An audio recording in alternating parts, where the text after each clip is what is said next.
Warning, the following audio transmission is based on theory and is intended for entertainment purposes only. It's Doomsday and its affiliates will not be held liable for anything your dumbass does. Listener discretion is advised.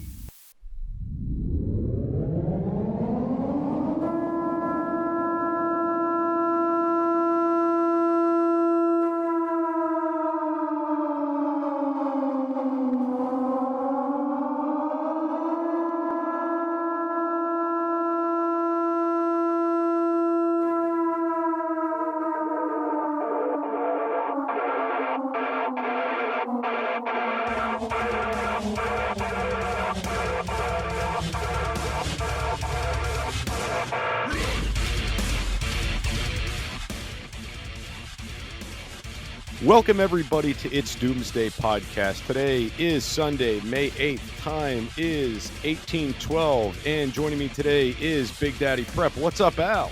Oh, man. Hey, a week of being away from these listeners. It killed me, man. I've been waiting to get back on here so much to talk to them. I know it's been trying for me, too. It really has. I love hearing people's comments about the show. Oh, absolutely. Yeah, and I'm happy to be back in front of the microphone, and happy Mother's Day to you, Al. Oh, thank you. I appreciate that. I've been called a mother more than once, I'll be honest with you, in my life. I've been called a mother too, but it usually has the F word after it. Yeah. But tell Mrs. Jester I said Happy Mother's Day, because Mrs. Big Daddy, she's definitely had her Mother's Day today. She's been running around chasing grandkids all day. I told her, I said, you're going to need the next weekend to recuperate from this weekend. So anyway. Oh, absolutely. And before we get into the episode, let me just go ahead and get this out of the way now. Guys, the email, it's doomsdaypodcast@gmail.com. Find me on TikTok at It's Doomsday Podcast 2.0, and find Al on TikTok at big_daddy_prep. Now, the topic of today's show, inch bags. Inch is an acronym for I'm never coming home. This is the bag of all bags. And I know, Al, you said you did your research on this. I'm going to let you take the lead, and then I'm just going to kind of jump in, and then I'll let you know what I have. Okay. Well, I want to take your everyday regular bag. You have your bug out bag, your everyday carry bag, the bag that you've got that you just, it's the normal things that you as a prepper you would have just to help out, make sure that you could get off the road or make sure you had a little something to eat if you think of it. This completely blows that to pieces. Okay. And those kind of bags, you're talking about short-term help, short-term surviving, short term, I got a little problem, I need to handle it. When you talk about an inch bag, you're talking about the whole different world. We're not talking about having a little bit of food in there to eat in case you're hungry. We're talking about a way to actually obtain food, like fishing, hunting, being able to catch small game, things like that. We're not talking about just making a cup full of water, okay? Have a little water for survival. We're talking about being able to get water, obtain water, make water to continue your life. So this is like everything. I always say this is like an everyday bag on nitrous oxide. It's really pumped up. We'll put it that way. Oh, absolutely. And guys, if you're in the mindset, okay, I'm going to make an inch bag. That's your plan. That's what you're going to do. Kind of take what you're doing with your 72-hour bags or your bug out bags or your get home bags and take it out. Just kind of morph your mentality a little bit. This bag is going to be your lifeline of survival. This isn't just to get you to your camp or just to get you home. Nope. This is what's in this bag is what you're going to potentially have for the rest of your life. Yep. That's what makes what goes in these bags so crucial to start with. Yep. This goes from not getting home bag. This is not your get home bag. This is your I'm gonna make a home bag. Okay, yeah. When I got I guess I've been silently doing this over the years, building bags. I just didn't realize that that's what I was doing. So anyway, I'm ready to go. So I found a lot of good articles online. And I'm not going to read word from word for these articles, but a good article that I found was from secretsofsurvival.com. These guys had one of the best breakdowns for the inch bags. Okay, so I'm gonna go ahead and put their website in the description so you guys can go back and read this. But the way they break this down makes a lot of sense. And one thing that I think everybody takes out of consideration in a bug out bag with what you need in a inch bag is extra clothing. You got to remember, you're going to be surviving 4 seasons out there, and you're going to need clothing that supports 4 seasons, Right. right? So that's, to me, that was one of the biggest takeaways. A bug out bag, people pretty much are leaving the house. They may have a few extra pairs of clothes in their bag, like maybe extra underwear, maybe a raincoat or a poncho, maybe a few pairs of socks. And then, but when they leave the house, they're leaving for that season. So if it's wintertime, you're dressing warm while you're bugging out. Right. With the inch bags, you're potentially never coming back. So you need to have all 4 seasons. You need to have gear for all 4 seasons basically in there. Absolutely. Or interchangeable items that will work like that. Yep. Yep. You're right. Right. I went to a site called Bugout Bag Builder, and I'm not going to say they do it for you, but they certainly lay out a lot of things for you, and that's exactly what they were talking about. A duration of a week or more. Okay, most of your bug out bags are for a week or get home or whatever. This is taking it to the furthest kind of lines that you would have to go through, you know? Oh, absolutely. And one big thing I think is going to be different in here is with your bug out bag, you'd have something simple to make shelter. Maybe you'd have like a small tent in there, or you'd have one of these hammock tents, or you'd have like a tarp. Okay. With the inch bags, this is not going to be a temporary shelter situation. You're going to want to have something in there that's a little bit more heavy duty. Okay. And have means to repair your shelter, whatever that means. Whether you say to yourself, you know what, I'm going to bring tools with me, a hatchet, a collapsible saw, and I'm gonna fashion my own shelter. If you're gonna go that route, that means you got to have the tools. If you're gonna go the route, well, I'm gonna bring extra heavy duty tarps then, and that's gonna what I'm gonna make my permanent shelter out of. You need to have a means to repair it, duct tape, have extra paracord laying around to secure things, et cetera, et cetera. And do understand your shelter, if you are living in the wilderness forever, you're never coming back, your shelter is going to continuously grow. Okay.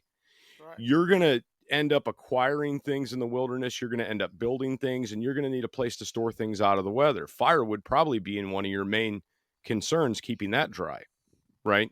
Of So course. your shelters are going to be forever growing. So having the means to repair and tools to build these shelters are a big thing. And remember, tools are heavy. So choose wisely. Absolutely. You know, you can choose a lighter tool that does the same job, but people get in this thing where they get into brands, they get into what's designer today. Lighter, heavy duty, lighter, effective tools are what you need to be thinking about. And it's all through, it's not just a tool as in a shovel. I'm talking about everything that's in your bag. You need to be thinking about lightweight, but yet very effective, something that's not going to tear up the first time. Absolutely. And for the inch bags specifically, even though they're a little bit heavier depending on what they're made out of, I do recommend going waterproof with these bags. Yep. Okay. And the reason I say that is if it is a true inch bag, if it's your I'm never coming home bag, you don't know what your destination is going to be yet. You might have an area thought out of where you're going, but it might be a situation where things are so bad, you're continuously trying to escape and evade danger. So you might be on the move constantly in the rain, in bad weather, and you don't want the damage or you don't want the items in your bag to become wet because that would add weight, and water also damages things, so you don't want damage either. Right. So if you are 100%. building an inch bag, I do recommend going waterproof. And if you don't have one that's waterproof, you need to find a way to waterproof it, which, you know, we can talk about that on another episode. But there are ways to waterproof things or to go back and to add waterproof to something that you already have that might be waterproof. We all know that things get rips and holes and tears in them. That happens. So, you know, but you definitely want a waterproof bag, no question about it. Absolutely. And just a quick suggestion for you guys, if you're in a situation where, well, I already built my bag, I don't have a waterproof bag, I'm not going and buying a new bag, I'm not doing that. Simply get a 55-gallon contractor bag and slap that sucker over it, and it's going to be good enough to get you by. Hey preppers, do you want 10% off survival food? Go to www.readywise.com and use code DOOM10 at checkout for 10% off all your survival food needs. Again, that's code DOOM10 at checkout at readywise.com, DOOM10 for 10% off at readywise.com. You know? So, and I mean, I'm thinking a lot of guys are going to have ponchos and some waterproofing materials already in their bags. I would assume so anyway. But I just wanted to get that out there about the whole waterproof thing, because there's a lot of options out there for bags. If you're getting ready to start with the waterproofing. Right. Well, Jester, people are going to ask why. Why would you need this compared to your everyday bag? And I'm going to give you just a few brief examples of the reason why. Long-term catastrophic emergencies, house fire, tsunami, earthquake, hurricane, superstorm, military strife. Now you say, oh, well, the Red Cross is going to be there to help me. How do you know? What if it's a long-term catastrophic emergency and you're stranded somewhere and no one's coming to get you anytime soon? What if it is military strife and you say military strife and you have to leave? What if you are not what the military is wanting to help? What if you are the enemy? Okay, and you're going to be on the run. So there's lots of reasons why people build these inch bags. Hurricanes and earthquakes and things like that. It's sometimes days and weeks before people ever get any assistance. So this is not a willy nilly thing. This is not for your apocalypse. Can be for anything. Okay, you might need this inch bag. This might be what saves your hind end one day, saves your real life. So I just want to give a few things, reasons why, because people ask, why do I need better than my everyday bag? Well, because you might need it one day. Oh, absolutely. And if you guys, one more website I did want to reference for you guys too. If you're looking for a checklist of what to go in this bag, if you're looking for another guide of what to do, survivalskillsguide.com also has a very good list of things to go in this bag, and we're going to pull apart some of this list. And I'm also going to put the link for their website in the description as well. But some things that you may not think about, all right, that need to go in these bags. And I know some of these are going to be kind of redundant with your with your regular bug out bag. But guys, timekeeping measures, okay, being able to keep time, and for multiple purposes you need to keep time, but having a good timekeeping device, having a good compass in there, okay, having good topo maps of your areas, because these bags are heavy, right? Right. You're gonna need to time when the sun's going down. If you don't want to travel at night, you're gonna need to know the topography of your area. That way, you're not lugging this bag up heavy hill or up steep hills all day with this heavy bag, right? These are a couple things to keep in mind. Fire making with these bags are essential, and not short-term fire, guys. Long-term fire. All right, think long-term fire. I would rather see somebody have 10 ferro rods in their bag than 1 or 2 Bic lighters. Right. Okay. And when it comes to fire starters, it's obviously not a bad thing to have. Most fire starters are lightweight, but you are going to be out there forever. If you have this bag, that's your goal, is to be out there forever. So you will end up having a pile of tinder in your shelter. You'll be able to keep the fire going while you're out there. But fire making is definitely key and essential to having these. Good sleeping items, guys, a good sleep pad, a good sleeping bag. If you're never coming home, you're going to want to get a good night's sleep while you're out there, right? So that's a big deal, okay? Also, cooking in utensils. It's going to be hard for you to fashion a pot in the middle of the woods. It's going to be hard for you to make a spatula in the middle of the woods, right? Right. So obviously bringing some utensils with you to make cooking and eating a little bit easier, okay? One big thing is hunting and fishing, okay? You got to think of the extent you're going to be out there forever. If you say to yourself, well, I'm just going to take a 22 with me and I'm going to take 500 or 600 rounds with me, you got to remember you're never coming back. That's going to be a temporary solution. Doing different things, having a recurve bow, being able to fashion your own arrows, being able to make your own arrowheads, things to make cordage out of are going to prove to be more beneficial in the long run, right? I agree. 100%. On the list that I have is pretty much exactly what you said. It was, water, food, clothing, tents, tarps, stove. This one here lists table chairs, but we're not talking about your normal dining room table chairs. We are talking about something to sit on. You can fashion something to sit on, but you have to have something to fashion it with. Okay. Also, good sleeping gear, batteries, lights, some tools, small tools to do things you might need to repair or do something that involves the tools, and lots of cordage. Those are just several items that I thought was in here that I thought were very significant to this.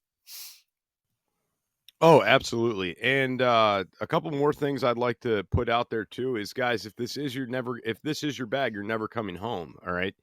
Having a good seed bank in that bag is also going to be good. Absolutely. You're gonna need food, right? You're not going to be able to take enough MREs with you.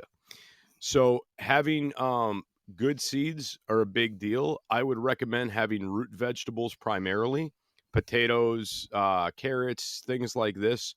The reason why I say that is they're less likely to get eaten by other critters out there that are in the woods, and you're obviously not going to be bringing pesticides with you. So root vegetables are better protected against bugs and different things that may eat up, things like tomatoes and whatnot. Right.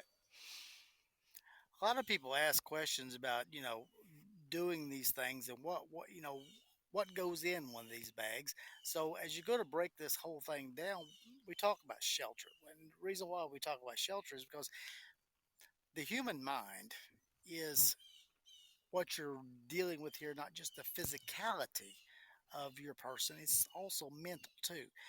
You have to keep a good mental outlook on things to continue to be in proper shape to do things in a bad situation like this. In other words, what I'm trying to say is your mental outlook is as much as your physical outlook is. Okay.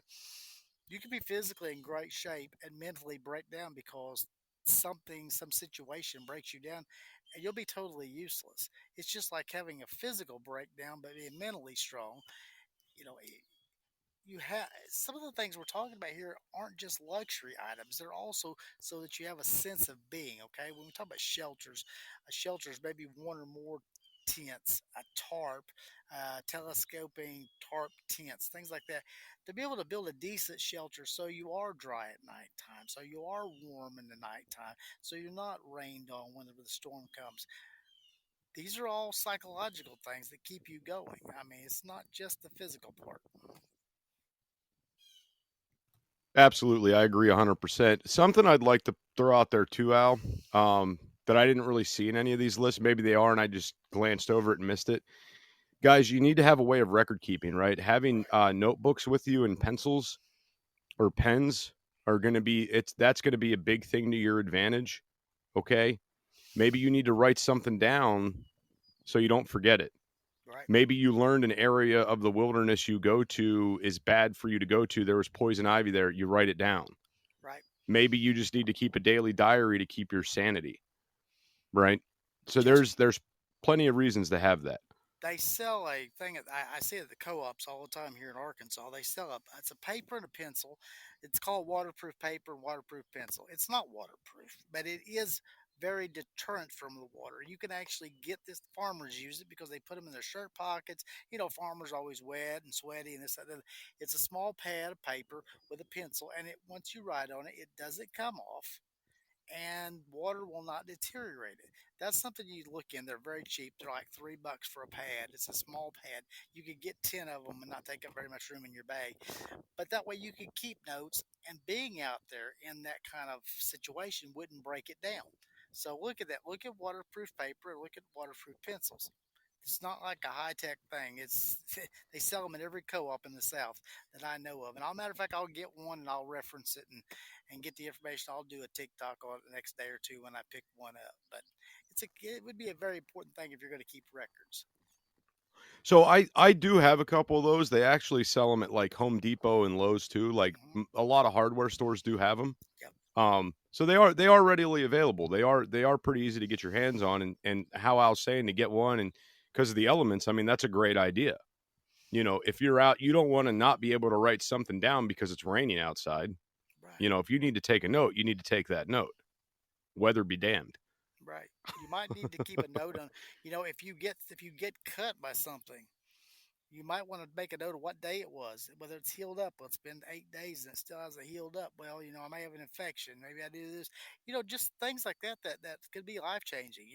I went here on this day and this was going on. Those little records can definitely help you in the long run if you're out there for a long period of time. Also, when you planted your seeds, Right. if they're supposed to come up within a certain day, being able to date.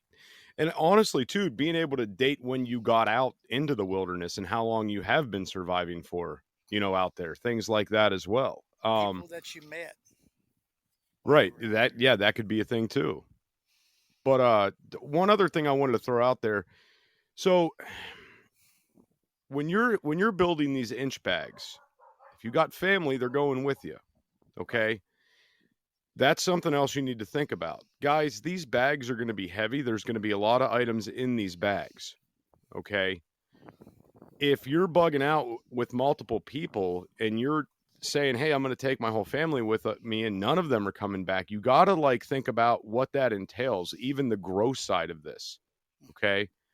Say you have, first off, your kids are going to be continuously growing. All right. So extra clothing is obviously going to be a great big issue for you, okay? Because you don't know how tall your kids are going to end up being. You don't know how skinny they're going to end up being. You don't know. Right. So clothing's a big gamble, all right? My suggestion is to have things that are potentially bigger than what you need instead of being smaller.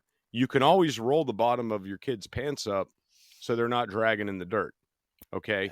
You can't unravel them if they're too short, okay? So getting things that are a little bit bigger to put in there is a big deal. And guys, you got to think about, okay, we're going to go down a little bit of a disgusting road for a second. But you got to think if there's women in your group there, they could be menstruating. Okay. It's going to happen. So it's going to happen. So having things like, so having things like the menstrual cups, things of that nature are going to be good.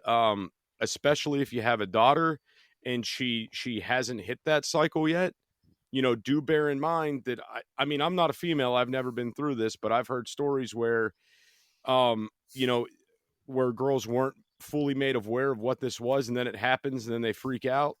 So definitely, cross that bridge, maybe explain what that is before you get put into that bad circumstance out in the middle of the woods and somebody thinks they're bleeding to death. Okay. Yeah, you're right about that. Jester, another topic of that is. Oh, I'm sorry. Go ahead. You go ahead. I was going to say no. I'm done. I was going to say let's move on from that.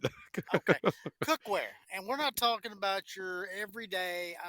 I've got a couple of eggs already wise here, and I'm that's how I'm eating. Okay, that's an excellent idea. I'm not knocking Ready Wise any way, shape, or form. Believe me, I'm not. But you're going to have to look at long-term cooking options, and just heating up some hot water for a dehydrated meal. It's a good idea for short term. It can be for long term if you have enough of it. But still, yet you're talking about never coming home, so you're going to have options to cook on the trail as things go on. So you're going to have to look at a cooking stove and what fuels that cooking stove. If it's gas or if you're using a wood or whatever, charcoal is going to run out, gas is going to run out, wood's always available. So some kind of a cooking stove, a cooking method, whether it's just grates and you're building a fire and you've got some blocks to hold it up, those are too heavy. So you're gonna have to figure out ahead of time what your cooking stove and cooking method's going to be. Also, cookware and campware, that includes, a plate, a bowl, a cup, some utensils, whether i.e. a spoon, fork, knife, whatever it might be. Now, depending on how many people you have, that just increases how much of this you have to have. But you need to look at something like a pots and pans and things like this. And I made a couple of videos in the past, and it gets into the great question of cast iron lasts forever. Cast iron is heavy. Okay, there's a lot lighter cookware out there they're lighter weight. They may not last as long, but they're a lot lighter to carry on the trail. So these are things you don't think about the last second before you take off. You need to be thinking about these things ahead of time. So your preference in what kind of cooking ware, cooking source that you're going to use, let me tell you straight, you're probably not going to get it right the first time. So try it. Go out and actually use that source. Go out and try to build a fire and try to cook on it, boil some water on it, bake some biscuits on it. And if it's not the right one, scrap that idea and find another one that's going to be good for your inch bag, because your inch bag is not about 2 or 3 days cooking. It's about 2 or 3 years cooking. And there's a whole lot of difference. You're going to want a hot meal, I assure you. All the berries and all the daggone wild onions in the world ain't gonna make up for some good meat and something warm in your belly. So Oh, absolutely. I couldn't agree more. I mean, a lot of the stuff I've purchased over the years, as far as camping cookware and stuff, has typically been like aluminum stuff. Um, and I mean, although it's made cheap and it's made kind of junky, I think I'd rather have 2 or 3 aluminum mess kits with me than one heavy cast iron pan. right, but you've got people that argue the other fight too. Believe me, I know. Right. I got all the haters. Believe me. No, but it is very crucial with the cookware side of this, because you got to think about it. You may not just be cooking; you might have to boil excessive amounts of water. You're going to need a way to store that clean water, right? And the more people that you're bugging out with, or the more people that you're building this inch bag around, the more you're going to have to provide for. Absolutely. So you might need 10 gallons of freshwater storage a day, right? And think about how many containers that is and how big that's going to be. There's a lot more to this than what people think there is. I mean, this takes thought. This is I'll be honest with you, Jester. I think we'll probably only spend one episode doing this, but you could spend two on this, because there are a lot of things that people aren't thinking about. They're only thinking about short term. When you start thinking about the long term, you have to think about weight, durability, how awkward is it to carry? Okay, some things are very awkward to carry. You talk about a camp stove. Have you ever carried a camp stove? Yeah, even the kinds that they put together in the field are either flimsy or they're extremely bulky to carry. So you really need to give it a lot of consideration, folks. This isn't a willy-nilly idea. Just the first thing that pops up on clearance at Walmart is not necessarily the right idea. Absolutely. And you guys have to understand, we've all gotten out of like self-sufficient mentality, right? You know, our forefathers lived in basically shit circumstances, right? I mean, everything was wood heat. There wasn't any electricity. They everything was a struggle. Everything took daily effort. We live in a very cushy, comfortable society right now. You need something, you run to the store. If this pair of clothes doesn't fit right, you change out, throw something else on. When your clothes are dirty, you throw them in the washing machine. This is going, if you end up in this circumstance to where you're planning on living in the woods forever, your mentality on things is going to change very, very quickly. And everything that you have in this bag is going to be your lifeline. And understand, you're not calling out for an Uber Eats, okay? Uber Eats is out of your mindset at this point. Whatever you catch, you cultivate, you find and harvest is what you're eating, okay? Nobody's coming to bring you. You're not calling out for Domino's, okay? It just ain't happening. So, gotta get that mentality. And I'll tell you what. Right. And I'll tell you what, another thing is if you guys are actually considering building one of these inch bags, or you already have built one, you need to take a look in the mirror and ask yourself, do I know how to forage? Do I know how to hunt? Do I know how to trap? Do I know how to fish? This will be your grocery store. There is no running down to the local supermarket anymore with these bags. So you need to have stuff in there that supports this as well. You know, having good knives in there for cleaning and skinning and processing meats, for fish and game. And then also the idea of, if you have traps, you better have a way to maintain those, because if they rust shut, you're not getting food anymore. Right. So there's a lot of things to factor in with this, having the skills to know how to render animal fat to make lubricants, things like this. There's a ton of factors that go into these bags, guys. There's a ton of things that people just aren't thinking about. I mean, this is being in the woods forever, not coming out. That's the purpose of these bags. And I'll tell you, animal traps is something I thought about a minute ago, and then you brought it up because a lot of people don't know that much about trapping and things like that. But animal traps are going to provide you a very large amount of your protein. It's not going to be that you're just out there killing this great big giant grizzly bear, and I've got to figure out what I'm going to do with all it. No, most of your small game is going to be what you're going to be. There's only so much game in the woods also, so a lot of small games going to be what you're going to be catching, and if you're a really good shot or you're a really good trapper, that's it's all right, but you're going to be very sparing when it comes to the protein, folks. You're not going to be having these full course meals every night of, oh, well, I've had 7 squirrels and a whole bevy of wild mushrooms. No, that's not reality. So carrying some traps with you would be an excellent idea. A fishing net, actual throw net, a cast net, things like that. Absolutely. And the reason why I like traps so much, and I'm not just talking about for wildlife, I'm talking for fish too, is they require very little effort. Okay. Once these traps are set, you're not burning up calories like you would be dragging back a deer and processing it, or dragging back a bear and processing it, right? Mm-hmm.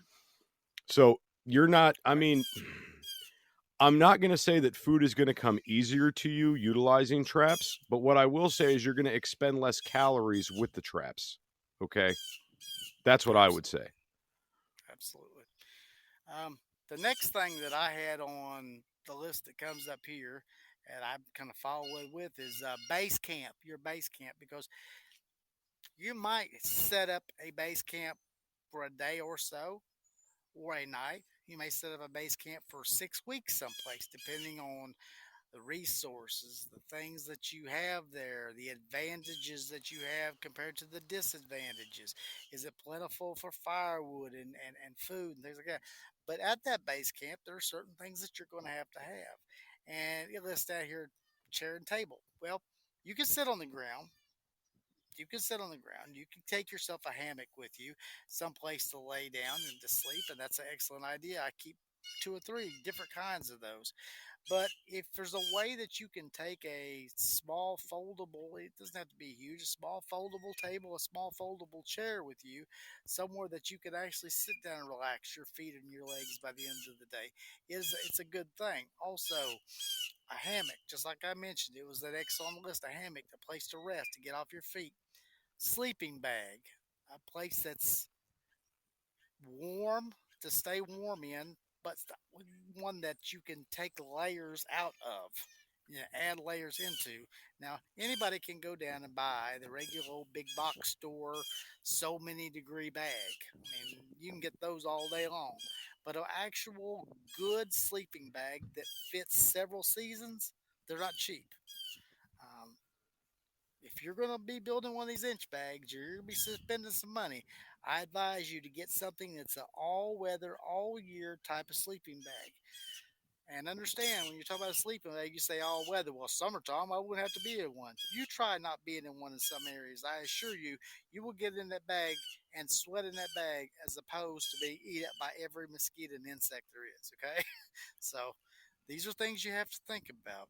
And also, they had on here toilet paper, vacuum sealed toilet paper, because everybody is going to have to go.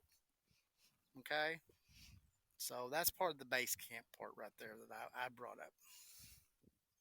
Well, you're definitely going to run out of toilet paper if you're never coming back. Yes, You're not going to be able to take a lifetime's worth with you. I'm glad you touched on the bug thing, because mosquito nets, guys, that's going to be one of your best friends. Is something to have in these bags. And Al brought up the hammock. That's something I was going to bring up as well. The hammocks are crucial, not just for the idea of having like a nice, comfortable place to relax while you're out in the woods, but also keeping stuff up off the ground. Okay. Bringing a couple hammocks with you and putting them from tree to tree to be able to keep stuff up off the ground and covering it with something waterproof to keep your gear from getting wet or to help keep things dry that you don't want to get wet, that's going to be a big deal for you. Okay. There's a lot of reasons why the reason we're telling you these things are because these are things that people aren't thinking about while they're building these inch bags. Right. Right. And it's very, you got to heed these warnings if you're going to do this. If you don't, you're going to be wishing you had. Oh, I remember one time I should have heeded what Jester said about so and so. Al said something about this. Yeah, it's going to happen. Another section is power and lighting. Now, you say power and lighting. Oh my God, I'm on the run. I mean, you still have to have a light. I don't know. Light by fire is great. I'll be honest with you. I've tried reading by fire, and it's not worth crap, folks. Okay, so you're going to have light. Not everywhere is just bright and shiny. There are some thickets of forest that are so dark during the daytime you can barely see. There are caves, there are places that you might have to get into, whether it be day or night. That's going to be dark. Flashlights are not always your best friend, okay? They require batteries. So when it comes to portable lighting system and area and personal lighting, choose something. You can choose battery power. I'm not opposed to battery power, but they sell lights like at Harbor Freight and places like that are area lights. They're LED area lights, okay? Now, they charge up during the daytime with the sun. You're in the sun most of the time. They charge up and they can be used for short periods of time at nighttime, and they can also be used as a warning light because they use motion. This is something that's a very valuable tool, and they don't cost that much. So check into a lighting source that you can use at nighttime or dark time that you can charge up during the sunlight and let the sunlight be your natural battery. I mean, let it do the work for you. Oh, absolutely. And, just you're going to be taking electronics with you more than likely, comms, things like that, guys. Solar powered battery banks are going to be very good to have in these, right? Just having a way to be able to power up a radio or having your weather radios with you, things like this, the little hand crank emergency deals. And having that radio just even as something to do is going to help bring you peace of mind. Just, you got to remember, you're going to be going crazy out there. When you don't have your luxuries at home, you can't flip on the TV, you can't get on your phone and pick a song off Spotify, things like this, you're going to start to lose it a little bit, right? Right. So Right. any little thing that can kind of tweak your brain to kind of pique your interest in a different direction, other than how bad your current situation sucks, is going to be beneficial. I agree wholeheartedly. And that was one thing I didn't see in any of these lists, really. And again, unless I skimmed over it, was morale boosters, guys. You're going to have Don't, to have them. yeah, don't forget happiness. And one more thing I'd like to put on this list as well is, guys, medical supplies.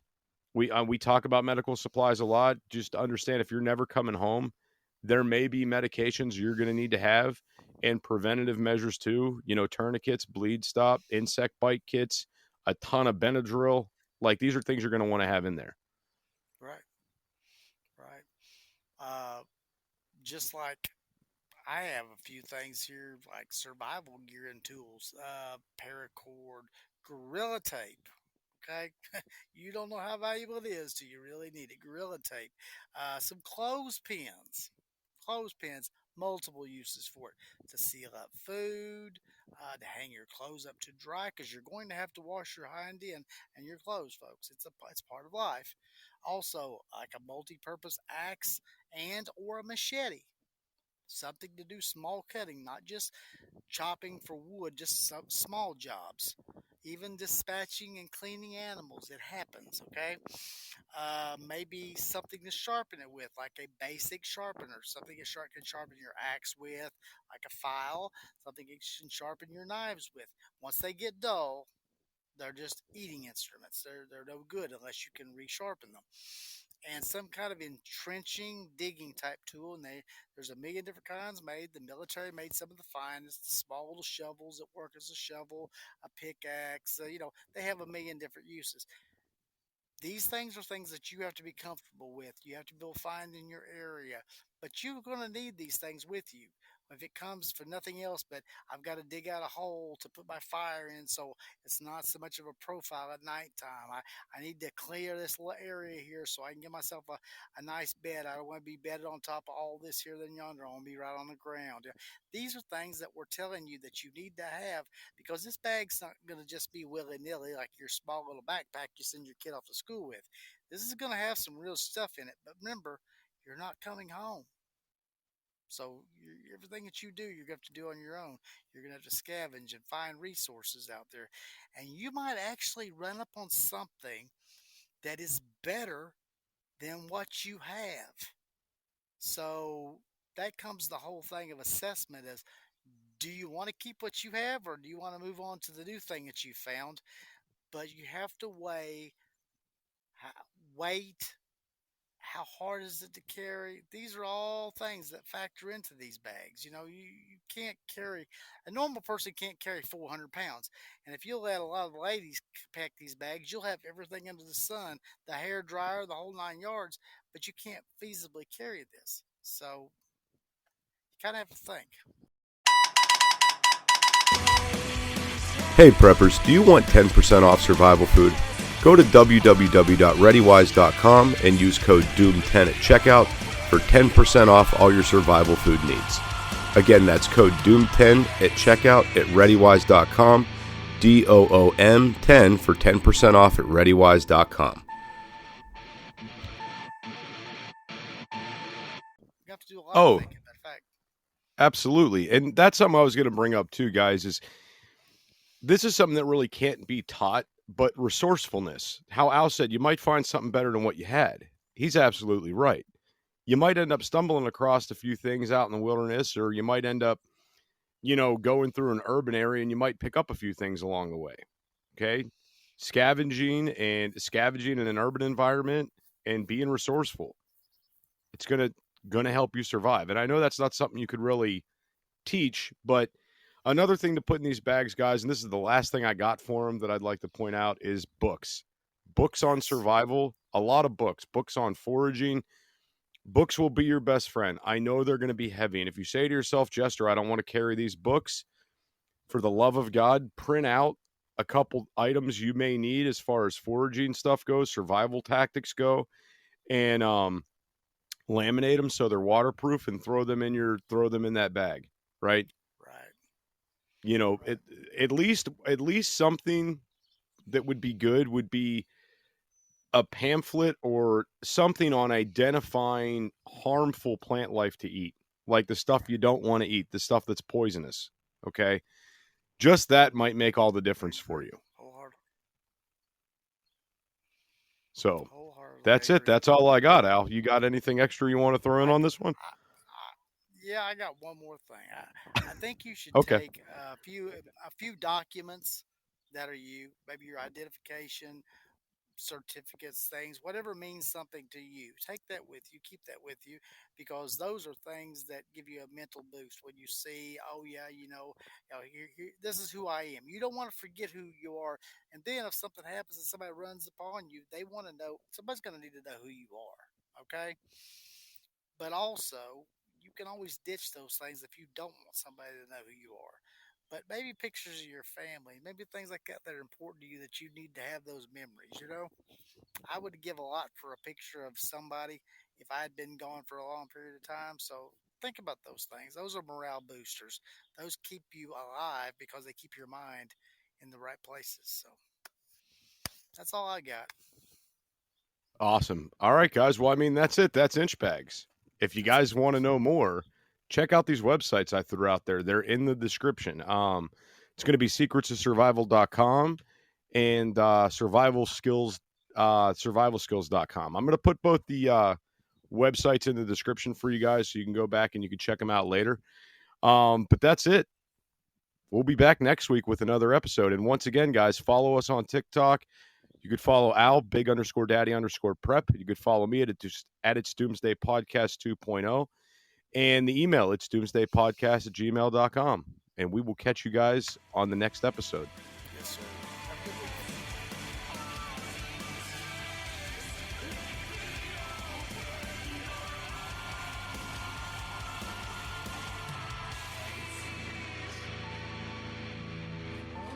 This is an emergency action message. At approximately 1 a.m. Eastern Daylight Time, NORAD is tracking 15 ICBM nuclear missiles inbound to the following cities: Orlando, Miami, Pittsburgh, Dover, Newark, Richland, Philadelphia, New York City, Baltimore, Los Angeles, Las Vegas, Boston, Seattle, Detroit. This is an extremely deadly situation. Stay tuned. The next emergency message will be a presidential address.